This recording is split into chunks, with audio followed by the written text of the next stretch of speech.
Hello mga ka-farmlad and good morning po sa inyo lahat. Nandito po tayo ngayon sa Tagkawayan, Quezon, kung saan meron tayong kalahating hektarya, bali 4,703 square meter yung kabuuang sukat nito. Ito po ay titulado at buhay po yung nakapangalan sa titulo. Clean title po, hindi po ito CLOA, kaya pag nabili nyo pwede nyo lang ipatransfer po kaagad. Ayan. Ito po ay nag-uumpisa po dito. Ayan. Ito po ay kalahating hektarya na marami po siyang fruit bearing trees. Ayan. Sako po niya itong mga dalandan pong yan. Ayan. Dalandan. Mula po yan dito mga ka-farmland sa pwesto natin yung dalandan na yan. Pag ganun. Tapos po may maliit na palayan yan. Ayan, maliit lang. So kung ayaw nyong gawing palayan, pwede nyo i-convert po sa ano yan, yung itikan or kung ano yung gusto nyong ilagay po dyan. Then may mga nyug po yan na takaran. So mula po dito hanggang po sa motor natin, yun. Siguro ang frontage po nito mga I think 90 meters yung frontage sa kalsada. Pag pumasok naman po tayo sa lote, ito po yung itsura nya. Ayan. Ayan po ano. Ayan. So babaybayin naman natin yung loob. Ayan, may mga nyog po. Ayan, may mapagkukunan na kayo ng buko. Tama-tama to sa mga ka-farmland natin na masiselan po sa dokumento. Ayan, kung kayo po maselan sa dokumento, tama po ito kasi ito po ay clean title at buhay nakapangalan sa titulo. Ayan, ang good thing may mga fruit bearing trees din naman. So medyo may presyo nga lang to kasi halos itong property although farmland po siya is halos residential area na rin naman dahil nga tabing kalsada. Ayan, meron po siyang lokban, saging, may kamyas, may langka, may avocado. Yan, at ang good thing may sako po itong bahay. Ayan. Yan, at tabing cemented road na po siya and continuous pong dinidevelop to. Ayan. Ito pong road na to, mula po dito sa pwesto natin, mga 20 minutes or 15 minutes drive, nasa town proper na po tayo ng Tagkawayan, Quezon. Ang source naman ng kuryente, ayan lang po. Ayan. Then, yan, bahayan na po dito. Tapos sa una-unahan po, may resort, yung Gastadores Resort. Ayan, pagkukunan na kayong gulay kasi nga yan. Kita nyo naman po, yung langka na mamunga na. And ito, top road na po dito pero nakaplan niya na dire-diretsoy na. So, ito na. May mga halaman po sa harap. So, nakabakod po ay halaman. Ito, ang ganda ng halaman dito. Ayan. So, yan, may sako po siyang mangga. Mangga. Ito may mangga po. So ito yung Lenderos. Ayan. So ito po yung bahay. Yan, may kuryente na po sa property. Maganda po yung bubong. Yero naman yung bubong. Yung matibay na yero. Tsaka cemented. Renovate nyo na lang po yung bahay. Ayan. Yan, kakao. Merong mga San Fernando. And may ano po ito? Rambutan. May tanim pong rambutan. Ayan, rambutan. Ayan, kung makikita nyo yung bahay po, ayun o. Medyo malaki rin naman. Pahaba siya. I-renovate nyo na lang mga farmland. Tapos ito, may backyard or van din po ng tawag dito, baboy. Ito pong karatig na palayan, hindi na sakop. So ito po, sakop itong dalandan. Ayan, itong palayan na to. Yan, kung gusto yung mag-alaga ng itik, yan, pwede to. And yun, mga ka-farmland, may sakop na kawayan and meron pong, kung hindi ako nagkakamali, yung yun ay pili. Then may mga balinghoy po dyan, oh, balinghoy yan. So, ayan mga ka-farmland, sa mga buyer, ulitin ko, itong property na to, nagkakalaga po ng 1 milyon dahil ito po ay farm lot na halos residential at maganda na po yung kalsada papunta dito. Mostly nadaanan natin cemented road. At para to sa mga buyer na maseselan sa dokumento dahil for 1 million clean title po at buhay na kapangalan sa titulo. May edad na. Marami rin namang fruit bearing trees. Mahaba yung frontage sa kalsada. May source na kuryente. Ayan, may kuryente na po. Ayan, yan. Kaya po siya medyo may presyo dahil may bahay po.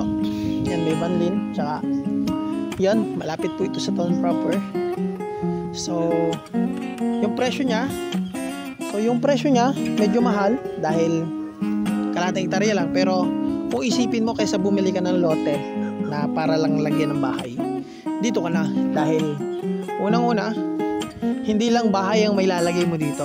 Meron kang retirement plan na farmhouse sa probinsya, meron ka pang backyard na may mga fruit bearing trees na pwede ka pang magtanim, pwede ka mag-alaga ng itik, pwede ka mag-alaga ng baboy or kung ano pang gusto nyong alagaan as libangan sa mga, lalo sa mga buyer nating OFW. And again, ang bayan po ng Tagkawayan, Quezon ay dadaanan po ng TR5, kaya mas magiging mabilis yung biyahe dito ng Manila Bicol na biyahe. Dadaanan din po ng mga bypass road na magkoconnect sa Ginyangan, Quezon and to Daet, Camarines Norte. Ang Tagkawayan, Quezon po, may mga resort dito na spring water, yung source ng swimming pool po nila, and may beach din naman po dito sa bayan ng Calawag. Mula dito sa property, pag nag-drive ka po ng mga around 15 to 20 minutes, nasa town proper ka na ng Tagkawayan. At pag nasa town proper ka na ng Tagkawayan, Quezon, mga 15 to 20 minutes drive, nasa resort ka na sa tabing dagat, kung mahilig po kayo sa dagat. So ayun mga ka-farmlat. So ayan, sa mga masiselan sa dokumento, ayan, tamang-tama sa inyo to. Ayan po yung kuryente, digital na siya. So wala po nakatira ngayon dito. Ayan. So ito po yung haligi, maganda naman haligi. Tsaka malawak po ang loob. Ayan.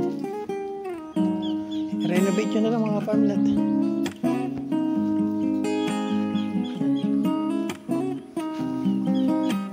So pumasok na tayo dito. Bukas naman pala eh. May ilaw pa.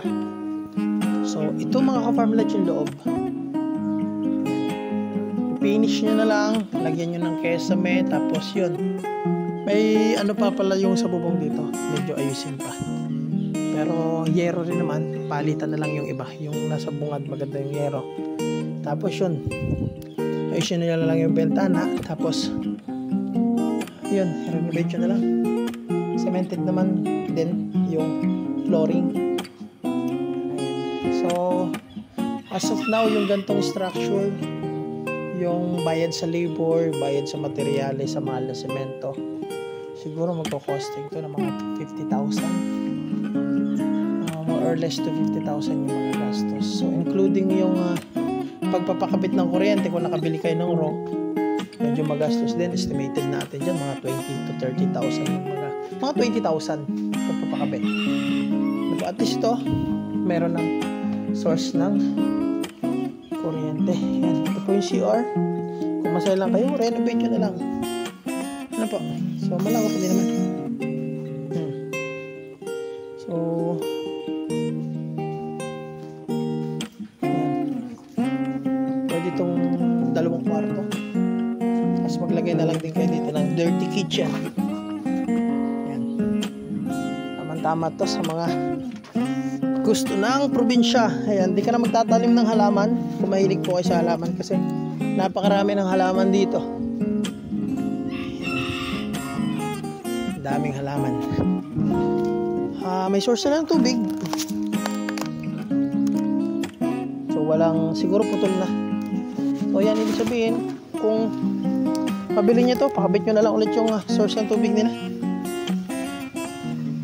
So yan, may bulaklak na rose.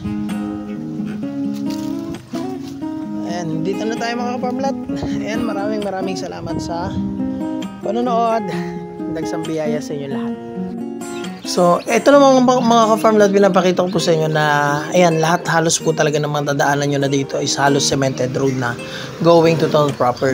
5 kilometer drive po yan, so 10 to 11 minutes drive. So, ayan mga ka-farmland, hanggang dito na lang yung ating video. Sa mga interested yan, message lang po ako. Mag-ingat po kayo lagi and dagsang biyaya po sa inyo lahat.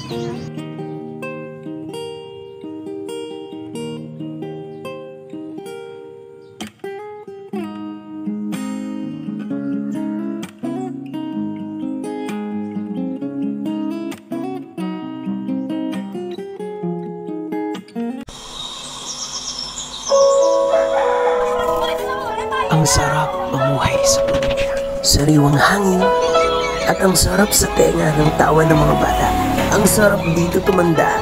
Kaya kung wala ka pang probinsya, handang tumulong ang grupo namin para mahanapan po kayo ng retirement plan, investment farm, ganun din ang bakasyonan. Kaya tara na, dito sa Quezon Province, habang mura pa ang mga lupa. Kaya sa mga nais pong mag-inquire, ayan po ang ating FB account, Facebook page, WhatsApp and Viber. Para sa susunod, kayo naman po ang maserbisyohan namin. Maraming salamat po.